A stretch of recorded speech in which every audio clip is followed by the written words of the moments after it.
How's it, or how's it going, mate? As our brothers and sisters say, way north of us, up in Canada, or bonjour for my friends in Quebec. It's your host, Gabe Morales, coming back for another episode, this time on Canadian gangs. Now, I've had some audio-visual problems lately, so I'm going to do the best I can with this presentation. You should know that our neighbor to the north, Canada, has a large number of gangs. These gangs have been active since at least the Prohibition era, when many Canadian gangs were involved in bootlegging for U.S. criminal organizations. It was a very big reason of why Canadian whiskey is still popular today, although when I talk to my Connect friends, most of them say they don't like it. So there you go. The earliest major study of Toronto, Canada street gangs was conducted in the mid-1940s, and my host, Cindy Lemos, on my gang prevention video was from there, as seen in this introduction to that video. In recent years, the Royal Canadian Mounted Police counted over 7,000 gangs active in the country. At one time, the Italian Mafia had a lot of power in Ontario and Quebec, and there are still some active and powerful factions, such as remnants of the Rizzuto crime family in Montreal. I recently talked to a retired Vancouver, British Columbia detective who worked organized crime, and he told me what has been happening lately is there has been a lot of legit businessmen that have become corrupted and greedy, and they hire some of these groups, both outlaw bikers and street gangs, as muscle enforcers and to do some dirty jobs for them. Basically, they insulate themselves by using these individuals. He told me it's very difficult to investigate these crimes because they have left little to no criminal record or trail. Sometimes they get caught, but it takes a lot of work. I found that to be kind of interesting. The Hells Angels first appeared on the scene in Canada after a gang called the Popeyes patched over to the HAs in 1977, and they became the dominant biker gang in Quebec. Meanwhile, the Outlaws Motorcycle Club out of Chicago held much of Ontario as their territory. The HAs were soon involved in a long and bloody war against a rival Quebec club called Rock Machine, roughly 1984 to 2002. Crime figure Maurice Mom Boucher was initially aligned with underworld crime lord Salvatore Casera, who controlled much of the drug trafficking in Quebec during the 1970s and worked with the Italian mafia. HAs were known to be a major distributor of mob drugs. Eventually, there was a rift between the two groups after 5 Hells Angels were murdered in 1985 during the Lennoxville massacre in Quebec. Caseta then began backing the HA's rivals, the Rock Machine. Meanwhile, in 1986, Mom Boucher became the recognized leader of the HAs in the area. The war ultimately resulted in the demise of the Rock Machine and caused a very deep rift between Boucher and Caseta. Operation Carcajou, excuse my terrible pronunciation there if I got it wrong, was conducted by Canadian authorities as a result. The feud between the HAs and the Rock Machine resulted in over 160 murders, over 100 attempted murders, and even the murders of 2 Canadian correctional officers. And its impact is still felt in the country today. The Bandidos Motorcycle Club is very strong in Washington State, where I grew up, and I'd often see them out on the road as well as their support/puppet clubs. The Bandits decided to set up shop in 2000 by patching over some Rock Machine members. Even though Bandidos in Canada were sponsored in by Swedish chartered Bandidos, the U.S. Bandidos supervised them since they were on the North American continent. But the U.S. leadership became increasingly frustrated with their Bandido counterparts in Canada and basically disowned them. In 2002, Giovanni Boxer Musadero was the president of all Bandidos in Canada. Because his leadership was considered to be very weak and Canadian Bandidos were losing money, and they failed to communicate properly with leadership in the United States, they were ordered in 2005 to disband and turn in their biker vest colors. But the Toronto leadership refused and started calling themselves the No Surrender Crew. A faction of Bandidos in Winnipeg were mostly following U.S. orders, but were challenged by the U.S. Bandidos as to why the No Surrender Crew was still flying the club's patches and not disbanding as ordered to do so.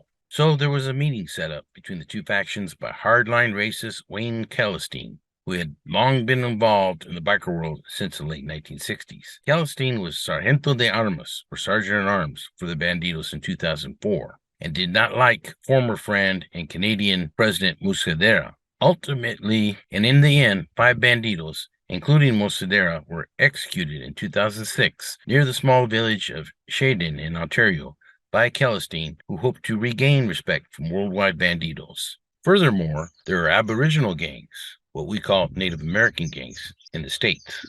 These are active often in provinces such as Saskatchewan and Manitoba that spread via the Canadian prison system. There is a very large East Indian and Punjabi population in Canada who are often involved in the transportation and trucking industry.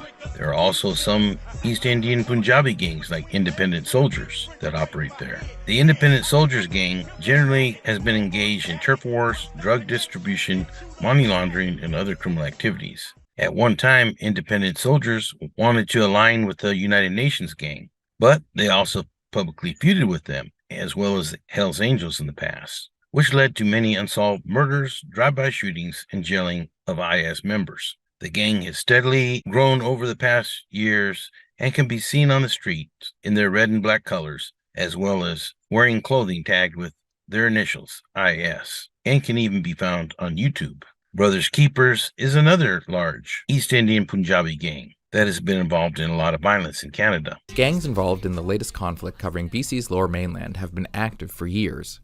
What's changed is that these gangs, particularly the Brothers Keepers and their enemies in the Kang group, are posting rap tracks online where they're attacking and insulting and taunting their rivals. These taunts are graphic and in some cases celebrate extreme violence. One such song contains a 911 call from a penthouse suite where Brothers Keepers founder Govinder Grewal was found murdered by his brother. Be warned, this call is disturbing to hear.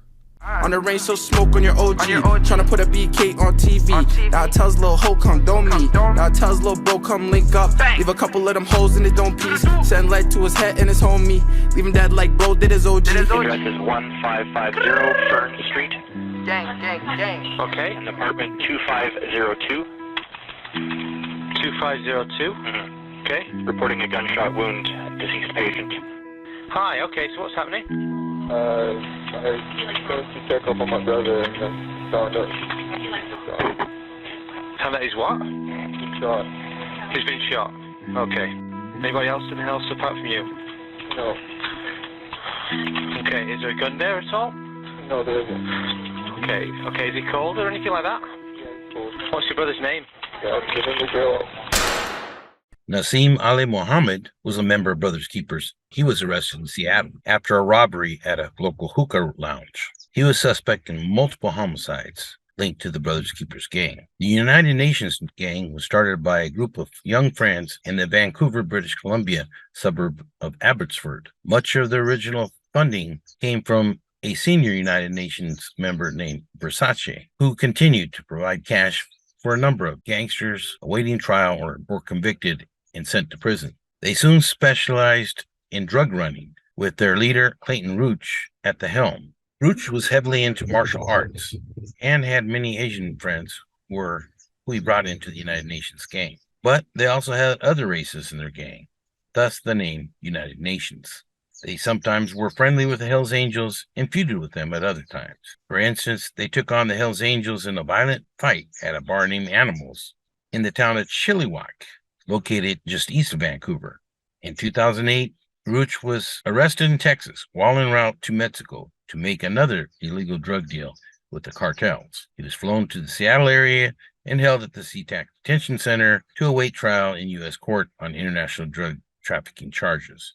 He was convicted and sentenced to 30 years in prison. In the federal BLP, the famous Bacon brothers, Jamie, Jonathan, and Jared, were an allied faction of the United Nations gang, but broke off, after which there were a series of assassination attempts on the Bacons, and even some Hells Angels were targeted. The Bacons then sought out an alliance with the Red Scorpions gang and one of its main leaders, Michael Lay. Meanwhile, the United Nations gang sometimes allied with the Independent Soldiers. Around the years 2007 to 2008, there was a shortage of consumer drugs on the streets of Canada, and in 2007, 6 men were shot in the Vancouver suburb of Surrey, which started off a violent valley of back-and-forth shootings to control drug pipelines. There are also rip-offs of drugs and assassinations of gang leaders, which resulted in an all-out war between the United Nations and independent soldiers versus the Red Scorpions and Hells Angels. By the end of 2009, over 20 people had been killed and over 40 wounded. Campbell died the way he lived, violently. The leader of the Red Scorpions gang was stabbed in broad daylight in an Abbotsford parking lot. With any gang killing, there is no shortage of suspects, but as Tom Popick reports tonight, Campbell's killer is still out there. A bloody and brutal end to a life of crime. A gangster once at the center of Metro Vancouver's gang wars is now a victim of violence. Mr. Campbell is known to police. He has a history in gang association, and we're in the early stages of this investigation, and we're trying to determine exactly what the motive is for this killing. Matt Campbell, 31 years old, was the latest leader of the Red Scorpions gang. The last man standing in this photo of senior members, all now either dead or in jail. Forensic teams are poring over Abbotsford's Auto Mall, searching for evidence, including a weapon. Security camera footage is being reviewed. This fatal attack happened during a heavy rainstorm, may have obscured those security cameras. Another worry for police, that evidence may have been washed away. One inescapable fact of this murder, according to criminologists, stabbing him in the neck is a very up-close and personal thing. There's no shortage of suspects. This killing could be a result of internal power plays or retribution. The Red Scorpions were implicated in the Surrey 6 slayings. Their battles with rival United Nations gang littered streets with bodies as far away as Kelowna. Gang experts say control of the street drug trade hangs in the balance. Could this mean that there's a possible escalation in the near future? Yes, yeah, no doubt about that in my mind. Well, the Red Scorpions have lost their sting. The gang weakened, if not destroyed. Experts warn a new cycle of violence could once again threaten metro streets.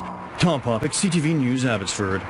And in 2011, Jonathan Bacon was shot dead in British Columbia, while a Hells Angel member riding with him in his Porsche was wounded, and an independent soldier member with him fled the vehicle. A female friend of the group, Alliance, known as the Wolfpack, was left paralyzed. In addition, there are Asian gangs and organized crime, sometimes referred to as triads. There's the 14K Triad and United Bamboo.